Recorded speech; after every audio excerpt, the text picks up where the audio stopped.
అందరికీ నమస్కారం. శ్రీ వెంకట్ ఛానల్ కి స్వాగతం. మీ వాణి కృష్ణ. మేము ఉత్తరప్రదేశ్ ప్రయాగ్రాజ్ నైనీలో ఉంటాము. మా ఇంటికి దగ్గరలో 5 కిలోమీటర్ల దూరం అరైల్ ఘాట్ ఉంది. అక్కడ నార్మల్ ఘాట్ ఉండేది. దానిని మహాకుంభమేళ సందర్భంగా అరైల్ విఐపి ఘాట్ గా అభివృద్ధి చేశారు. పవిత్రమైన యమునా నది ఒడ్డున ఉన్న సుందరమైన ఘాటు, ప్రశాంతతకు ప్రసిద్ధి చెందిన ఆధ్యాత్మిక ప్రదేశం. ఈ ఘాటు త్రివేణి సంగం దగ్గర ఉంది. యమునా నది వైపు నుంచి సంగంలోనికి వెళ్ళాలంటే ఇక్కడి నుంచి మాత్రమే వెళ్ళాలి. కాస్త క్లియర్ గా చూపించాను ఈ వీడియో అని మీకు. జనరల్ గా అయితే పక్క సైడ్ నుంచి అలా నడుచుకుంటూ వెళ్ళడం, బైక్లు వెళ్ళడం, కార్లు వెళ్తూ ఉండేది. కొద్దిగా డిస్టెన్స్ ఉంటుంది, వాకబుల్ డిస్టెన్సే. ఈవినింగ్ తీసిన వల్ల మీకు లైటింగ్ బాగా కనిపించడం లేదు. అదే నైట్ అయితే లైటింగ్ బాగా కనిపిస్తుంది. మా అబ్బాయి వచ్చాడని మా అబ్బాయిని తీసుకుని వెళ్ళాము. అలా కాస్త ఎదరికెళ్తే కనిపించేదే యమునా నది. మనకి అక్కడే పడవలు ఉంటాయి. 15 మినిట్స్కి ఒకసారి మనకి పడవలు అందుబాటులో ఉంటాయి. ఉదయం 6 గంటల నుండి సాయంత్రం 7 గంటల వరకు ఫెర్రీలు అందుబాటులో ఉంటాయి. ఘాటు నుండి సంఘానికి 500 మీటర్ల దూరం ఉంటుంది సుమారుగా. దాదాపు 1/2 కిలోమీటర్ అనుకోవచ్చు. మనకు కనిపించేదంతా యమునా నది. యమునా నదిలో నుంచి మధ్యలోకి వెళ్తే సంగం వస్తుంది.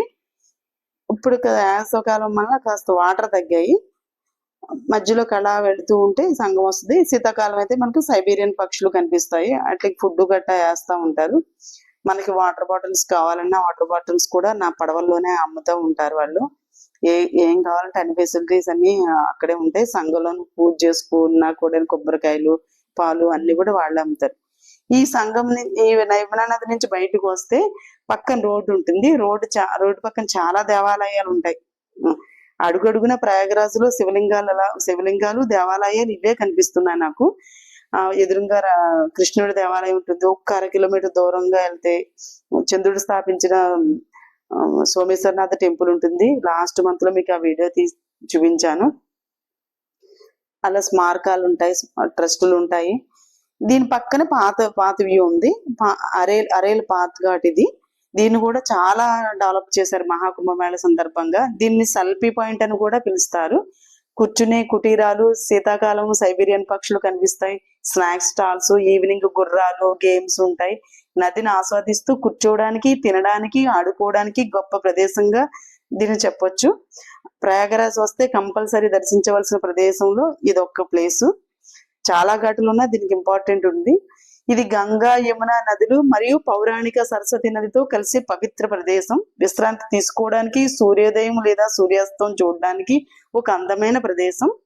ప్రయాగరాజ్ లో సరస్వతి ఘాటు అత్యంత ప్రాచుర్యం పొందిన ఘాటుగా చెబుతారు. ఎన్ని ఘాటులు ఉన్నా అందమైన దృశ్యాలు మాత్రం ఇందులో మాత్రం కనిపిస్తాయి. మహాకుంభమేళ సందర్భంగా నగరాన్ని స్పీడ్ గా అభివృద్ధి చేశారు. భారతదేశంలో ప్రతి స్థావరం ఒక అద్భుతంగా కవర్ చేశారు. ప్రయాగరాజ్ కళాత్మక వారసత్వానికి ప్రసిద్ధి చెందిన ప్రదేశం. ఇది నైట్ టైం మనకు కనిపిస్తున్నది యమునా నది బ్రిడ్జ్. అది లైటింగ్ అంతా. ఈ వీడియో కనుక మీకు నచ్చితే షేర్ చేసి సబ్స్క్రైబ్ చేసి లైక్ చేయండి. జై హర హర మహాదేవ్, జై యమునామై. Thank you.